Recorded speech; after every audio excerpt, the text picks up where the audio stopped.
Hello and welcome to the discourse. Today we are going to understand the rules for subject-verb agreement in a sentence. A sentence has two basic parts, subject and the predicate. The subject talks about a person, place or thing. The predicate suggests an action or state of being of the subject. Also, the predicate may also offer some additional information about the subject. I am writing a note. She is cooking food. Manya draws a sketch of Rama. The first part of the predicate is a verb which is underlined. So we are going to focus on the subject and the verb. In a sentence, the subject and the verb must agree in number.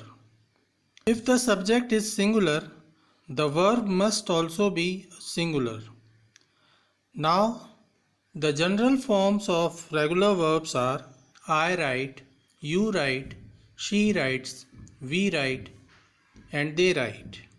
Most of them are similar except the third, she writes.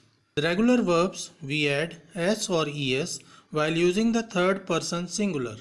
Now there is an exception to this rule. Sometimes we use they for single person. When they is used as a singular, we use plural verb form. That is, in case of they, even though it is the third person singular, we use the plural verb form. With plural subjects, we always use plural verb.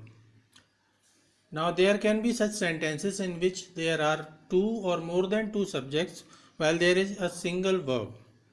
If there are two or more subjects in a sentence connected by and, then we use the plural verb. Soumya and Rashmi were dancing on the floor. Neha and Rajan are going to watch a movie. Students and the teacher were engaged in the group task. Now in all these sentences, the two subjects Soumya and Rashmi, Neha and Rajan, students and the teacher, these two subjects in each of the sentences are connected with and. So we are using the plural form of verb which is underlined. In first sentence it is were, in second sentence it is are, and in the third sentence it is were. Now in some sentences there is a single subject but more than one verb. When the sentence has one subject and more than one verb, then all the verbs must agree with the subject in number. As for example, those flowers are beautiful and smell sweet. Now in this sentence there is a single subject which is flowers and there are two verbs. The first is are and the second is smell. Both are plural verbs. Interviews are one way to collect data and allow researchers to gain an in-depth understanding of participants. Now in both these sentences there is a single subject and there are two verbs and both are agreeing with the subject. Next case is of complex sentences. When a phrase is present in between subject and verb, the verb should agree with the subject and not the noun or pronoun present in the phrase. As for example, the teacher along with the students is going to a picnic. Now in this sentence there is a phrase in between the subject and the verb and that phrase contains a plural noun, the students. But we have nothing to do with that noun. The subject is the teacher which is the singular, hence we have to use the singular noun which is. Ramesh with all his master's degrees is confident of getting the job. Again in this sentence the subject is Ramesh which is singular, hence we have used singular verb which is. When two or more singular nouns or pronouns are connected by or nor, singular verb is used. As for example, the principal or the headmistress approves the leave application. The first subject is the principal and the second is the headmistress and both are connected with or. Hence we have used singular verb approves. Neither the principal nor the headmistress is present in the office. In this sentence, the two subjects, the principal and the headmistress, are connected with nor. Hence, we have used the singular verb is. The next rule is of rule of proximity, which says that when a sentence has both a singular noun and a plural noun or pronoun joined by or nor, the verb should agree with the part which is closest to it. As for example, the principal or the staff members are responsible for the time schedule. In this sentence, there is a complex subject. The subject contains a singular noun, which is the principal, and the plural noun, which is the staff members. Now the plural noun, the staff members, is more close to the verb. It is closer to the verb. Hence we have used the plural form of the verb, which is are. Again, the staff members or the principal is responsible for the time schedule. In this sentence, the singular noun, the principal, is closer to the verb. Hence we have used the singular form of the verb, which is. In a complex subject, the words and phrases like each, either, each one, neither, everyone, everybody, anyone, no one, these are singular and require a singular verb. They are used with singular verbs. As for example, each of the participants was well prepared for the competition. In this sentence, the complex subject contains participants, which is a plural noun. But since this sentence contains each, hence we have used the singular verb, which is was. Again, no one was present at the assembly meeting today. We have used the singular form of the verb was because of the presence of no one. The next case is of uncountable subject. An uncountable subject is such subject which contains either an uncountable noun. We use the singular verb form with uncountable subject.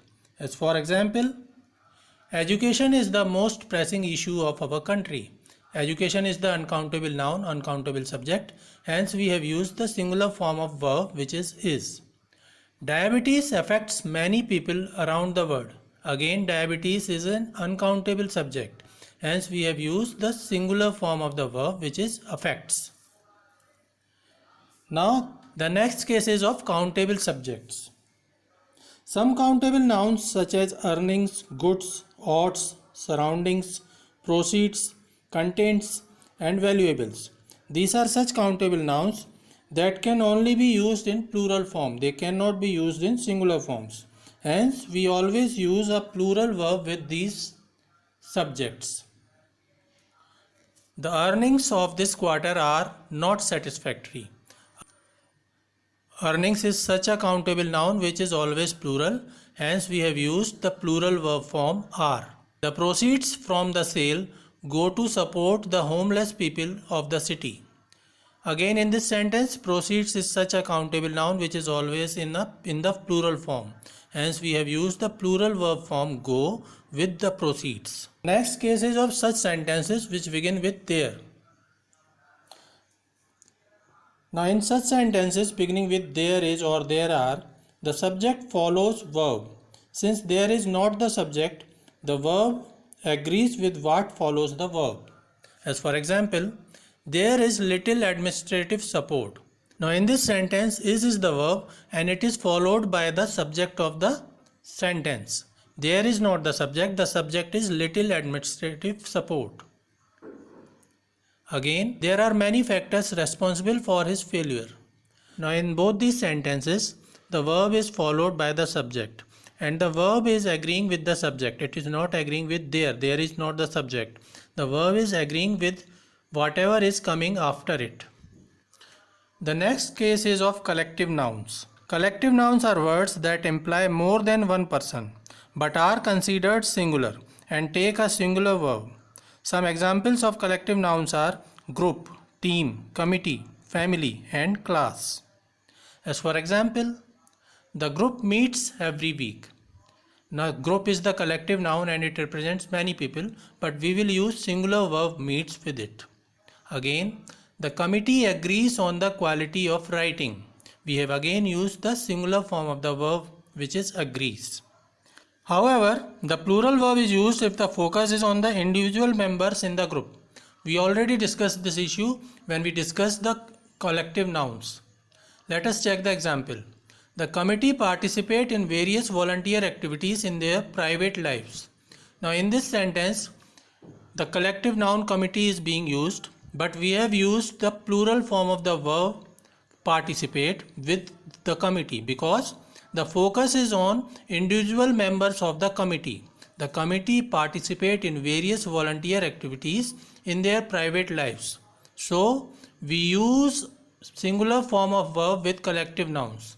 But if the focus is on the individual members of the collective noun, then we use the plural form of the verb. So this was all about the subject and verb agreement. Please like this video and please share it. Please subscribe to the discourse.